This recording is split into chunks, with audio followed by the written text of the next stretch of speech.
I was born in Kazakhstan, so you may know it from Borat, essentially. I always say when I teach sort of classes to MBAs, I grew up or I was born in the desert, which is not entirely true. I was born in a hospital, like you as well, probably.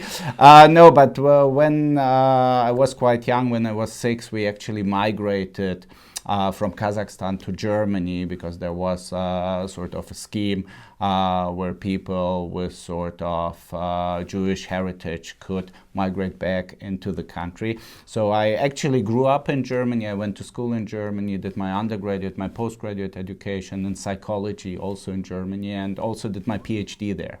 And then from there I moved to the UK, to Aston Business School for a number of years, and then in 2021, actually 1st of January 2021, joined Trinity Business School. Very good.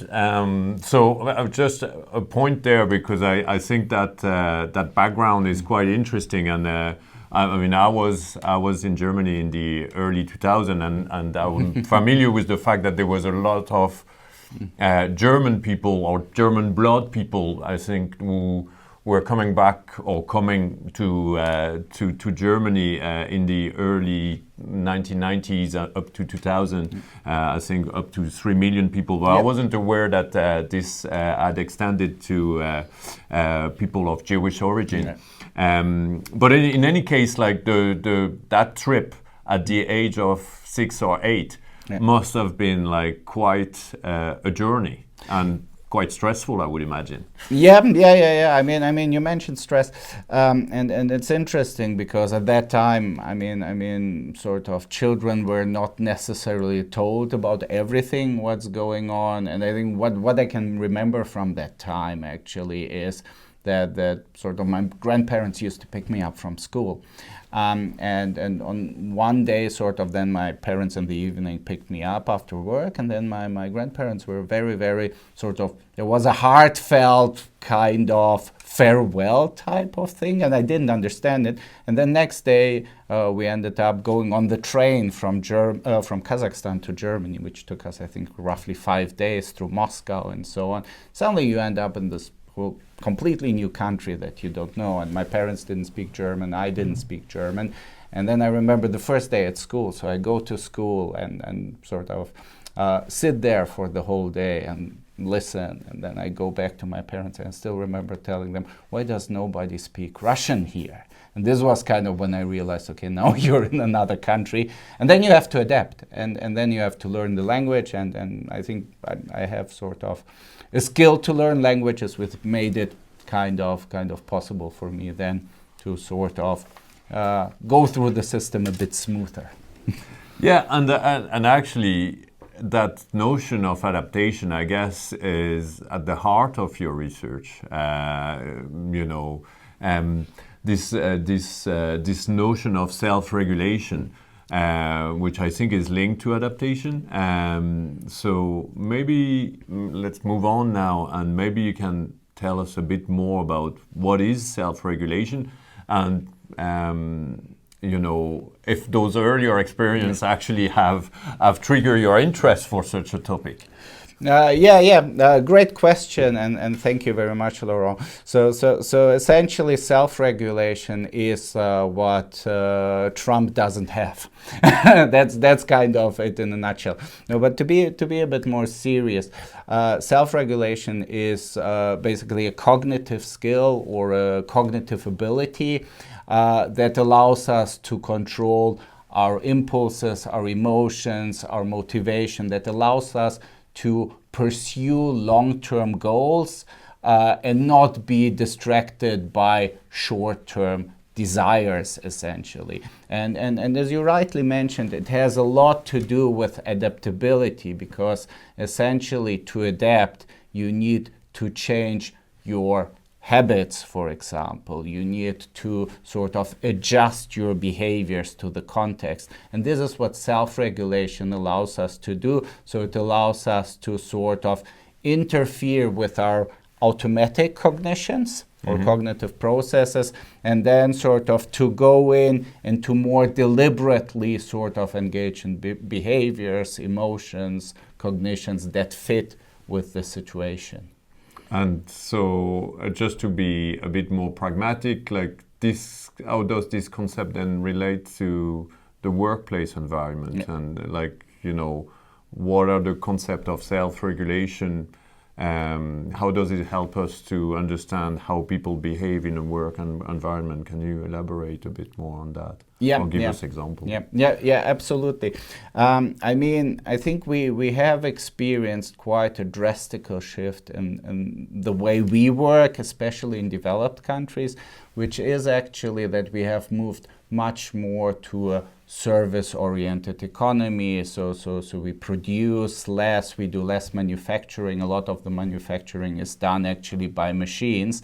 And that many of us, including ourselves in university, obviously, are actually working with other people, providing some type of service, essentially. And when you work with other people, what the others expect is essentially some form of service orientation, some form of positive emotions, like we on this podcast are supposed to sort of not look trist and sad and sort of into the camera, but rather to demonstrate some form of engagement, positive attitude, sort of integrate the audience. And obviously, this is the case in many professions nowadays. So what we see is actually that this transition towards a more service, customer-oriented industry has been associated with requirements for workers to self-regulate more. So, 30, 40 years ago, you could shout at the customer. It wouldn't be great, but it wouldn't be a disaster. I mean, if we shout at the student nowadays, probably we will have a nice meeting with you.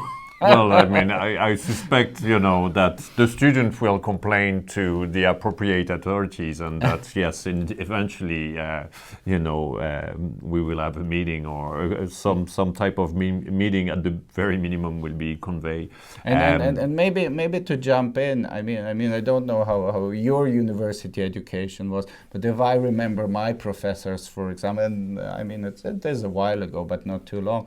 I mean, some of them genuinely didn't care. It was basically, they had their lecture, they delivered it for 20, 30, 40 years. It was the same thing every year, and there was no concern about sort of students understanding it, students appreciating it. It was sort of, and it was okay at that time. And I think when we look at how we deliver teaching now, very engaged, sort of simulations, exercises, and so on, I think this shows that even in our jobs, we have to exercise more self-regulation when teaching. Yeah, so you're mentioning that like professors are better at self-regulating, but actually in a way that's a very positive and hopefully a positive experience for students.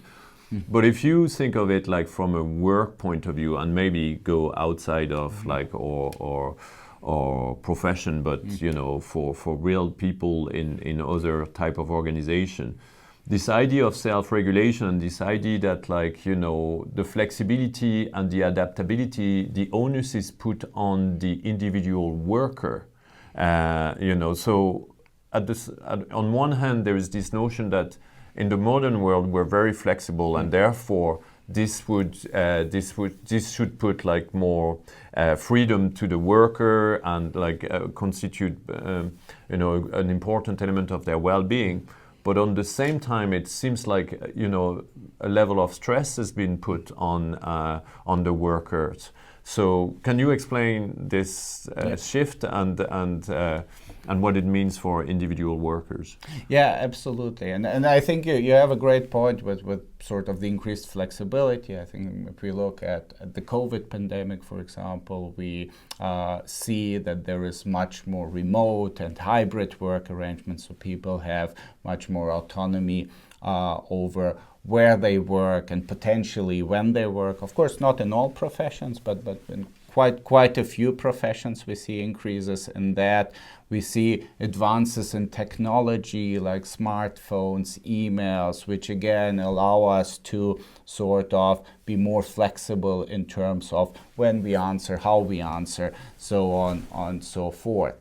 And while these sort of developments have definitely advantages, I think that there is also a dark side to it, essentially. And the dark side is that people have to manage themselves much more. So essentially the idea is, and we know this from a lot of occupational health research, that autonomy can be beneficial. So we see, for example, leaders who have more autonomy are actually sort of experiencing higher levels of well-being because they can cope with stress, or they have more opportunities, more possibilities to cope and manage, for example, their stressors, their demands. At the same time, however, this management of autonomy can be quite taxing, and it can actually also drain your resources. So essentially, you have to think, okay, when you have lower autonomy, you have maybe your supervisor gives you a very concrete plan. Okay, you have to A, B, C, D, E, Yeah. and you just work off, and you can nearly turn off your brain, and you can just do things, and you can rely that these are the things, the right things, because your leader told you. On the other hand, if you have autonomy, you have to decide what to do, when to do, how to do it. And this becomes basically a self-management exercise. And this is where self-regulation essentially plays a role. And I think the other aspect of the autonomy is obviously with the flexibility that we see in current work environments, and obviously which is in many cases also associated with low levels of control. So if I work from home, for example, you don't know what I'm doing as kind of my boss. I mean, you expect me doing my job, but I could be I could be on TikTok, I could sort of book my holidays, I could do my online shopping. And you probably do at some point. And I do at some point. And I think these are kind of the costs of autonomy when you are in a sort of office-based environment where you have colleagues around you and you start sort of dozing off on TikTok.